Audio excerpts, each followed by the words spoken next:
오늘은 예수 그 불편한 진실 7번째 시간인데요. 착각에서 벗어나라. 이런 제목으로 여러분들과 함께 말씀 나누고 은혜 나누도록 하겠습니다. 여러분들 잘 아시는 전설의 목성 무하마드 알리가요. 1960년에 18살의 나이로 미국의 국가대표가 돼서 로마 올림픽에 나가서 금메달을 목에 걸었습니다. 당시 미국 사회는 인종차별이 만연해 있었기 때문에 흑인이 국가대표가 되고 또 올림픽에 나가 금메달까지 땄다는 건 이건 정말 대단하고 위대한 일이었습니다. 알리는 자신의 금메달로 인해서 이제 그 인종차별로 서럽던 그 시기가 끝났다고 생각했어요. 그런데 그것은 알리의 착각이었습니다. 알리가 금메달을 딴 이후에 미국에 돌아와서 햄버거를 먹기 위해서 어느 식당에 들어갔다는 거예요. 그런데 그 식당 주인이 알리에게 여기는 백인 식당인데 왜 흑인 당신이 여기에 들어왔냐고 하면서 그를 내쫓더랍니다. 그제서야 알리가 착각에서 벗어나게 되는 거예요. 현실을 보게 되는 겁니다. 그리고는 그가 그렇게 소중하게 여기던 그 금메달을요, 오하이오 강에다가 던져버렸답니다. 던지면서 이런 얘기를 했다고요. 착각은 끝났다. 여러분, 때로는요, 착각은 매우 달콤합니다. 착각이 이 알리를 잠시 행복하게 만들었던 거예요. 올림픽 금메달리스트가 된 알리는 이제 자신이 조국으로 돌아가면 사람들이 자기를 존경할 거라고 생각했던 거예요. 자기를 존귀하게 높여줄 거라고 생각하고요. 그 인종차별의 괴로움에서 이제 벗어날 수 있다고 확신했던 거예요. 그런데 그 달콤한 착각이 이 알리로 하여금 현실을 잘 못 보게 만든 거예요. 그래서 현실에 대해서 잘못 판단하고 잘못 결정하고 결국은 실망과 절망을 안겨주는 겁니다. 여러분, 알리가 소중하게 여겼던 그 금메달을 왜 강에 던져버렸겠습니까? 그것 때문에 착각하게 된 거거든요. 그리고 그것 때문에 실망하게 된 거거든요. 여러분, 우리가 달콤하게 여기는 그 생각들, 그 착각들 던져버리기는 불편하지만 그것에서 벗어나야 여러분과 제가 올바른 길에 설 수 있게 됩니다. 무하마드 알리가 자신이 귀중하게 여겼던 그 금메달 강에 던져버리는 것 얼마나 불편했겠습니까? 그렇지만 그것 던짐으로 착각에서 벗어날 수 있게 된 거예요. 올바른 길에 설 수 있게 된 겁니다. 여러분, 우리도요, 사실은 살아가면서 착각을 많이 하고 살아갑니다. 어떤 교인이 주일 목사님 설교를 듣고 오늘 목사님이 설교로 내 잘못을 지적한다고 생각하셨어요. 오늘 목사님 설교 들어보니까 내 잘못을 책망하는 것 같고 나의 잘못을 지적하는 것 같다고 생각한 거예요. 사실은 목사님은 전혀 그런 의도가 없었고 그분이 그런 상황에 있는지도 모르셨어요. 그냥 평소대로 설교하시고 준비하셨던 거예요. 그런데 이분이 그날 설교를 듣고 말하자면 착각을 하신 거예요. 여러분, 그날부터, 그 이후부터 목사님 얼굴 보는 게 불편한 거예요. 지금까지는 그렇게 은혜가 되던 설교가 그날부터는 귀에 들어오지 않는 거예요. 말하자면 영적인 침체로 빠지는 겁니다. 여러분, 잘 생각하세요. 착각이 우리 삶의 질서를 무너뜨려요. 착각이 우리가 올바로 서지 못하도록 만든다는 겁니다. 여러분, 불편하시더라도 우리가 가지고 있는 그 착각에서 벗어나셔야 돼요. 오늘 우리가 사무엘하 4장 본문을 읽었는데요. 오늘 본문 보시면 성경의 인물뿐만 아니라 우리가 평소에 흔히 할 수 있는 착각들 몇 가지를 잘 설명해 주고 있습니다. 오늘 그 착각들 몇 가지를 좀 살펴보면서 여러분과 제 마음속에 분명한 하나님의 음성이 들리고 도전이 되실 수 있기를 간절히 축복합니다. 첫 번째 착각은요, 사람은 믿고 의지할 만한 존재다 라는 겁니다. 첫 번째 착각은 사람은 믿고 의지할 만한 존재다. 여러분, 사울 왕이 블레셋과의 전투에 나가서 죽은 이후에 이스라엘에는 새로운 왕이 필요했죠. 여러분, 새로운 왕이 필요하게 되니까요, 이스라엘의 모든 백성들은 당연히 하나님이 기름 부으시고 하나님이 왕으로 삼겠다고 약속하신 다윗이 왕이 될 줄 알았어요. 그런데 여러분, 성경을 잘 읽어보시면 사울의 부하였던 아브넬이라는 사람이요, 이 사울의 하나 남은 아들이 있었는데 그 아들 이스보셋을 왕으로 삼았어요.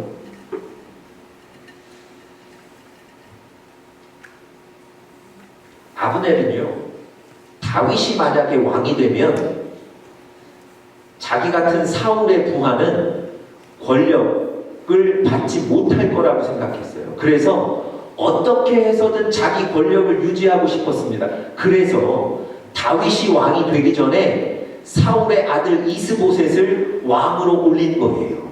그리고 자기는 그 뒤에서 모든 권력을 다 독점하는 겁니다. 여러분, 이 사울의 하나 남은 이스보셋이라는 이 왕은요, 사실 힘없는 사람이었거든요. 권력도 없는 사람이었어요. 자기가 왕이 될 거라고는 생각지도 못했던 사람이에요. 그런데 이 아브넬 때문에 왕이 된 거예요. 그러니 여러분, 이 이스보셋은 아브넬이 얼마나 고마웠겠습니까?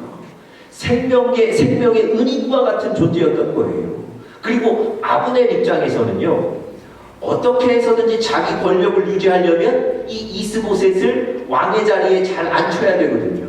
그러니까 이 이스보셋이라는 사람의 안전을 철저하게 지켜주는 거예요. 그러니 여러분, 생각해 보십시오. 자기를 왕으로 삼았죠. 자기의 안전을 철저하게 책임져 주죠. 이 이스보셋은 아브넬을 의지할 수밖에 없었던 거예요. 그런데 여러분, 그렇게 시간이 지났는데 이 아브넬이라는 사람이 사울 왕의 첩이었던 사람을 자기가 취하게 됩니다. 여러분, 일반적으로 그 당시 구약 시대에 보면 이전 왕의 사람은 그 다음 왕에 속하게 되는 거예요. 그러니까 사울 왕의 첩은 그 다음 왕인 이스보셋에게 속하게 되어 있는 거예요. 그런데 이 아브넬이라는 사람이 그 사울 왕의 첩을 취한 거예요. 여러분, 뭐 하는 겁니까? 이스보셋을 왕으로 인정하지도 않고 무시하는 거예요. 이스보셋이 아브넬에게 왜 그랬냐고 따져요. 그랬더니 이 아브넬이 화가 났어요. 감히 너를 왕으로 세워준 게 난데 나에게 내 잘못을 지적해? 뭐 이러면서 화가 난 거예요. 그 분노가 확장이 돼서 이스보셋을 왕의 자리에서 내리겠다, 이렇게 얘기합니다. 그리고 나서 누구에게 달려가냐면 다윗에게 달려가요. 적이었던 다윗에게. 그러면서 다윗에게 앞으로 내가 충성하겠다는 거예요. 저 이스보셋을 왕의 자리에서 내리고 이 왕의 자리를 당신에게 드리겠습니다. 다윗에게 충성 맹세를 하는 거예요.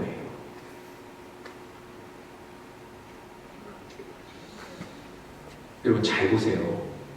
이 이스보셋은요, 아브넬이라는 사람을 자기 생명의 은인이라고 여기고 그 사람 하나 믿고 의지하고 살았다니까요. 그런데 그 아브넬이요, 하루아침에 등을 돌리는 거예요. 그냥 등을 돌리는 게 아니라 이 이스보셋을 왕의 자리에 내리기까지 하고, 그리고 다른 사람 섬기겠다고 가는 거예요. 여러분, 사람이 이렇게 금세 변한다는 거예요. 내가 믿고 의지했던 그 사람이 하루아침에 생각을 바꾸는 거예요. 적이 되는 거예요. 여러분, 힘 있는 사람 붙잡는 것, 힘 있는 사람, 나에게 도움을 주는 그 사람 의지하면 그 길이 내가 살 길 같아 보입니다. 권력 있는 사람이 나에게 도와줄 때 그 사람에게 고마워하고 앞으로 그 사람만 붙잡으면 내가 성공할 것 같이 보여요. 그런데 여러분, 그게 아니라는 거예요. 우리가 정말 붙잡아야 될 분은 우리 눈에 보이지 않지만 이 세상을 창조하시고 지금도 우리의 주인 되신 하나님이신 줄 믿습니다. 하나님을 붙잡으시고 그분을 의지하셔야 우리가 살 수 있는 거예요. 오늘 우리가 본문 1절을 읽었는데요. 오늘 본문 1절에 보면 아브넬이라는 사람이 어떤 사고로 인해서 죽게 됩니다. 그 소식을 이스보셋이 들어요. 그 소식을 듣고 어떻게 반응했는지 1절에 한번 보세요. 아브넬이 죽었다는 소식을 듣고 이스보셋이 어떻게 반응했습니까? 사울의 아들 이스보셋은 아브넬이 헤브론에서 죽었다 함을 듣고 그 다음 뭐라고 되어 있죠? 손에 맥이 풀렸다. 여러분, 손에 맥이 풀렸다는 얘기는 무슨 얘기입니까? 살 소망이 사라졌다는 거예요. 막 갑자기 두려워졌다는 거예요. 여러분, 한번 생각해 보세요. 나를 배신한 사람이 죽었는데 왜 이렇게 두려워할까요? 아니, 나를 배신한 사람이 죽었다면 오히려 뭔가 기뻐해야 되지 않을까요? 왜 이스보셋이 이렇게 아직도 두려워 떨고 있을까요? 여러분, 이스보셋은요, 여전히 아브넬 의지하고 있는 거예요. 자기를 배반했지만 그래도 저 사람 믿어야 내가 안전하게 살 수 있다고 생각되는 거예요. 그래서 그 사람 꼭 붙잡고 있었던 거예요. 그 사람이 죽었다 그러니까 실망하는 겁니다. 여러분, 한번 생각해 보세요. 나를 왕의 자리에서 내리겠다고 한 사람, 그리고 적에게 가서 앞으로는 당신을 섬기고 당신을 이 이스라엘의 왕으로 삼겠습니다 얘기한 그 사람, 그 사람을 아직도 의지하고 사는 거예요. 얼마나 미련하고 허무한 얘기입니까?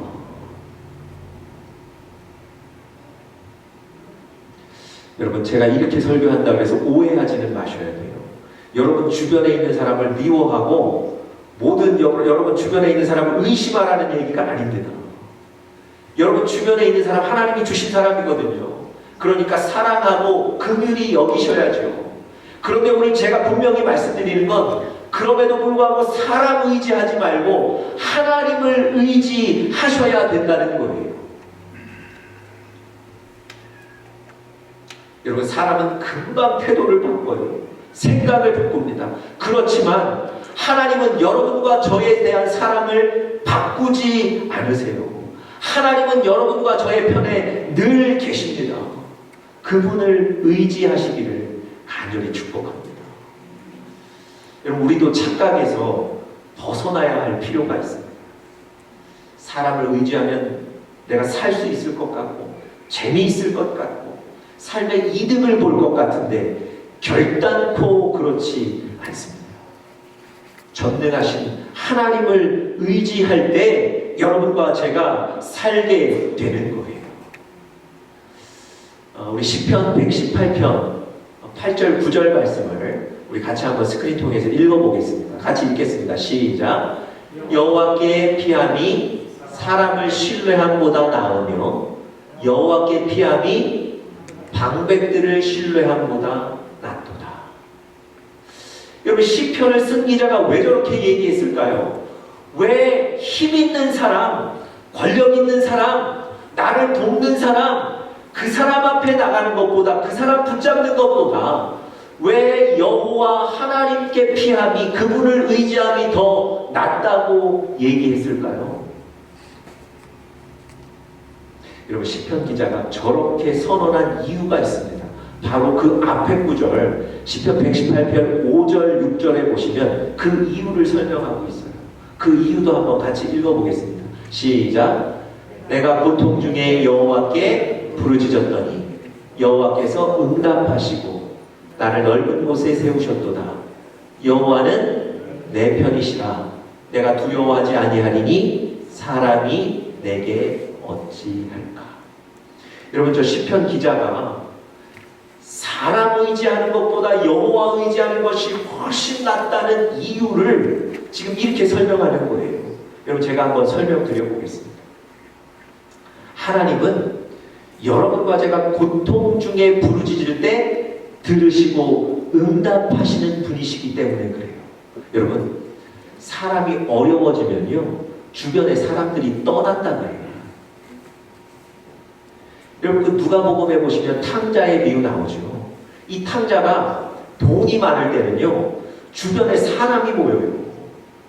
이 탕자가 그 돈으로 밥 사주고 선물 사주고 하니까 사람들이 막 몰리는 거예요. 그런데 이 탕자가 모든 돈을 잃게 되니까 사람들이 다 떠나요. 여러분, 밥 한 끼 사주는 사람이 없다니까요. 그러니 이 탕자가 뭘 먹었다고요? 돼지가 먹는 그 쥐염 열매 그거라도 먹겠다고 들어가는 거 아닙니까? 우리가 어려우면 사람들은 내 얘기를 듣지 않고 다 떠나게 돼 있습니다. 그런데 오늘 저 말씀 보면 하나님은요, 여러분과 제가 어려워도, 여러분과 제가 좀 실수해도 하나님은 여러분과 저의 부르짖음을 들으시는 분이십니다. 여러분, 요즘 수요일마다 제가 지금 사사기 강의를 설교하고 여러분들께 보내드리고 있습니다. 혹시 받지 못하시는 분은 교회 홈페이지나 유튜브에 있으니까 꼭 사사기 강의 지금 11번째 나갔는데요. 들어보시기 바랍니다. 사사기를 보시면요, 반복되는 패턴이 하나 있어요. 사람들의 특징을 나타내는 반복되는 패턴이 있습니다. 그게 뭐냐면 사람들이 죄를 지어요. 그리고는 하나님이 그들을 사랑하시기 때문에 징계해요. 그런데 이 징계 때문에 고난을 당하다가 힘드니까 다시 하나님께 부르짖어요. 그러면 하나님이 그 부르짖음을 들으시고 살려주세요. 그리고는 또 죄를 범하고 징계를 받고 부르짖고 살려주시고, 이 패턴들이 계속 반복이 됩니다. 여러분, 한번 생각해 보세요. 하나님을 떠난 사람들이에요. 하나님을 배반한 사람들이에요. 심하게는 아마 하나님을 욕했을지도 몰라요. 저 밖에 나가서 우상을 섬긴 사람들이에요. 그 사람들이 하나님께 부르짖을 때 하나님 그 사람들의 기도를 듣지 않으셔도 됩니다. 그 사람들의 기도를 외면하실 수도 있지 않겠어요? 그런데 하나님은 하나님을 부인하고 하나님을 멀리 떠났던 그들의 기도를 절대 외면하지 않으시고 그들의 부르짖음조차 들으셔서 그들을 다시 살려주시는 거예요. 하나님은 여러분 그런 분이세요. 내가 고통 중에 여호와께 부르짖었더니 여호와께서 응답하셨다. 여러분, 그 하나님 의지하셔야 되지 않겠습니까? 또 하나 우리가 사람보다 하나님을 의지해야 될 이유가 뭐냐면 하나님은 내 편이시라는 거예요. 여러분, 누군가가 내 편이 되어준다는 게 얼마나 힘이 되는지 모릅니다. 특별히 사람이 어려울 때 내 편이 있다는 것, 누군가가 내 편이라는 것 때문에 용기가 생겨요. 전능하신 하나님께서 오늘 저 얘기 보니까, 저 성경 보니까 여호와는 내 편이시라 그렇게 말씀하세요. 여러분, 엘리야가 그 하나님 믿는 사람들 다 핍박당할 때 자기 혼자 남았다고 생각했어요. 그래서 힘들었거든요. 그런데 하나님께서 그 엘리야에게 뭐라고 말씀하셨습니까? 너와 같은 사람 7,000명을 내가 남겨두었다. 다시 말씀드리면 너의 편 7,000명이 있다는 거예요. 그 얘기 듣고 엘리야가 다시 힘을 내지 않습니까? 누군가 내 편이 된다는 것. 그런데 오늘 전능하신 하나님이 여러분과 저의 편이 되신다. 그 하나님을 의지하시는 여러분들 되시기를 간절히 축복합니다. 물론 사람을 사랑해야 되지만 믿고 의지할 존재는 하나님이시라는 거예요. 자, 두 번째 우리의 착각은 나는 분명히 성공의 길을 가고 있다는 것입니다. 두 번째 착각, 나는 분명히 성공의 길을 가고 있다. 여러분, 어떤 사람도요, 실패를 향해 뛰는 사람은 없습니다. 모든 사람이 다 성공을 열망하고 성공을 향해 뛰고 있어요. 당연히 내가 가는 길 끝에는 성공이 있을 거라고 지금 믿고 있는 거예요. 여러분들도 그러시지 않습니까? 지금 내가 열심히 뛰고 있는데 이 길 끝에는 당연히 성공이 있을 거라고, 안정이 있을 거라고, 부가 있을 거라고 생각하고 뛰는 거예요. 그런데 만약에 여러분과 제가 지금 뛰고 있는 그 길 끝에 그야말로 절벽이 있다면, 실패가 기다리고 있다면 어떠시겠습니까? 여러분, 정말 무서운 얘기 아닙니까? 우리가 뛰고 있는 그 길이 성공을 향한 길이 아닐 수도 있다는 것, 여러분 기억하셔야 돼요. 제가 왜 오늘 이런 말씀을 드리냐면요, 오늘 본문에 보시면 이스보셋의 또 다른 부하 두 사람의 얘기가 나옵니다. 바하나와 레갑이라는 사람인데요, 이 사람들이 자기가 섬기던 왕 이스보셋을 죽여요. 그리고는 그 죽인 왕의 시신을 누구에게 가지고 가냐면 다윗에게 가지고 갑니다. 왜 이스보셋 왕을 죽이고 그 시신을 다윗에게로 가져갔을까요? 여러분, 이 레갑과 바하나가 이제 그 아브넬이 이스보셋을 왕의 자리에서 내리겠다고 하니까, 그리고 이제 곧 다윗이 왕이 됐다고 생각하니까 더 이상 이스보셋을 섬길 이유가 없는 거예요. 자기들도 다윗에게 잘 보여야 되는 겁니다. 그런데 이 이스보셋이 누구냐면 사울 왕의 아들이거든요. 여러분, 사울 왕이 살았을 때 매번 다윗 죽이려고 쫓아다녔잖아요. 그러니까 이들이 그렇게 생각한 거예요. 이 사울 왕의 아들을 죽여서 다윗에게 가져가면 다윗이 좋아할 것이다. 그리고 나의 공로를 인정해 줄 것이다. 이렇게 생각한 겁니다.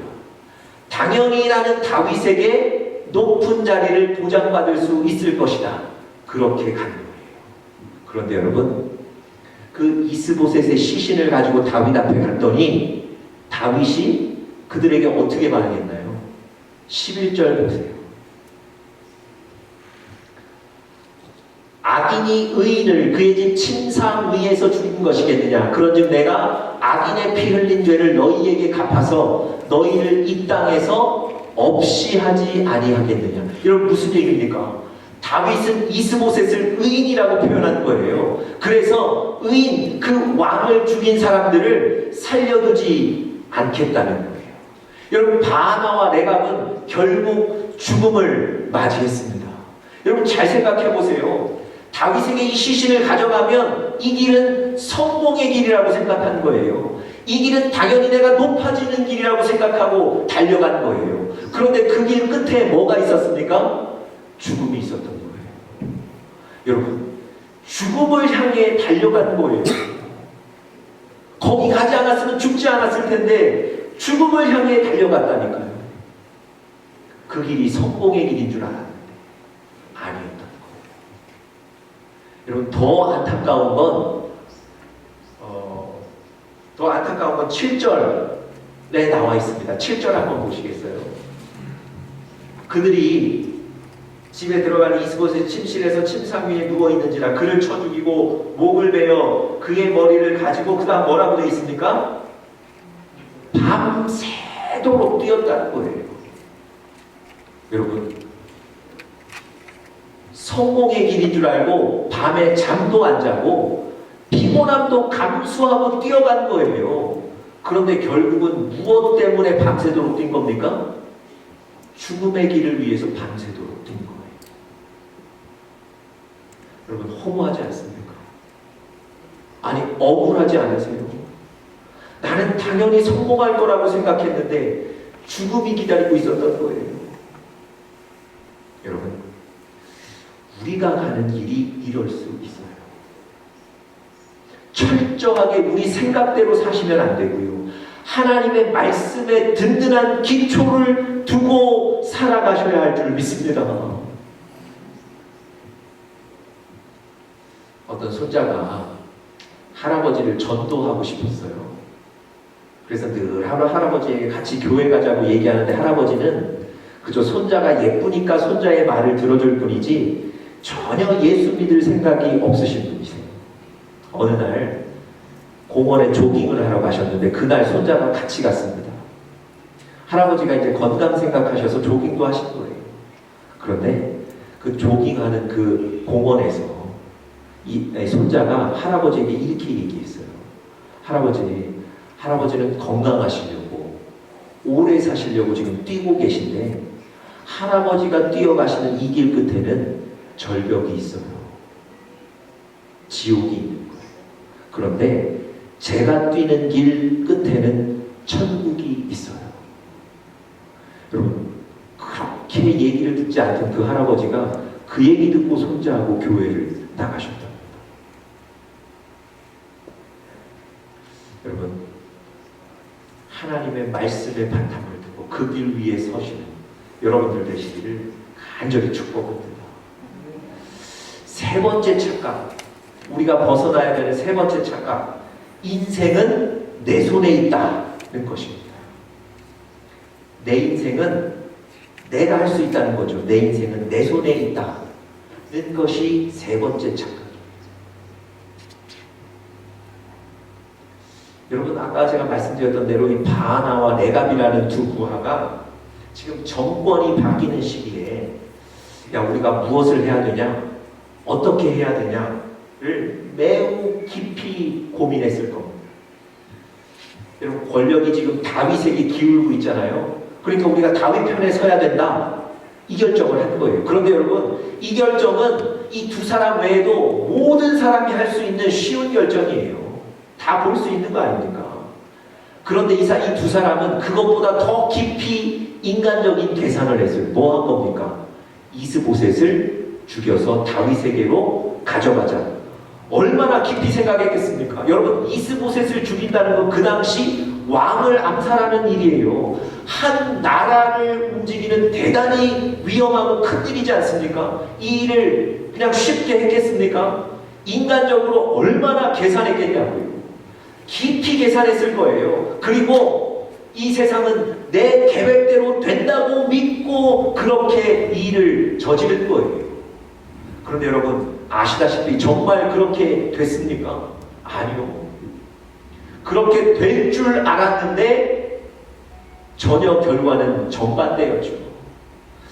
마치 인생이 내 손 안에 있어서 내 뜻대로 움직여질 것 같았는데 절대 그렇지 않았다는 거예요. 제가 아브넬이라는 사람에 대해서도 아까 말씀드렸는데요. 제가 지난주에 이 사무엘 하 말씀을 계속 읽으면서 제 머릿속에 계속 의문이 하나 있었어요. 왜 이 아브넬은 다윗이 아니라 이스보셋을 왕으로 세웠을까? 하나님이 분명히 다윗 머리 위에 기름 붓고 왕으로 삼으시겠다고 약속한 걸 모든 사람이 다 알았는데 왜 이스보셋을 왕으로 삼았을까? 아니, 이 아브넬은 하나님이 다윗을 왕으로 삼는 계획을 혹시 모르지는 않았을까? 이게 제 머릿속의 의문이었어요. 그런데 여러분, 사무엘하 3장 18절을 읽다가 제가 그 문제를 해결했어요. 우리 스크린 통해서 사무엘하 3장 18절 말씀 한번 같이 읽어보겠습니다. 시작. 여호와께서 이미 다윗에게 대하여 말씀하시기를 내가 내 종 다윗의 손으로 내 백성 이스라엘을 구원하여 블레셋 사람의 손과 모든 대적의 손에서 벗어나게 하리라 하셨음이니라. 여러분, 저 얘기를 누가 하는 거냐면 아브넬이 하는 거예요. 아브넬이 이스라엘 장로들에게 하는 얘기입니다. 무슨 얘기입니까? 아브넬은 이미 다 알고 있어요. 하나님이 다윗을 왕 삼기로 하신 것 이미 알고 있었어요. 그런데도 불구하고 이스보셋을 왕으로 삼은 거예요. 왜 그랬을까요?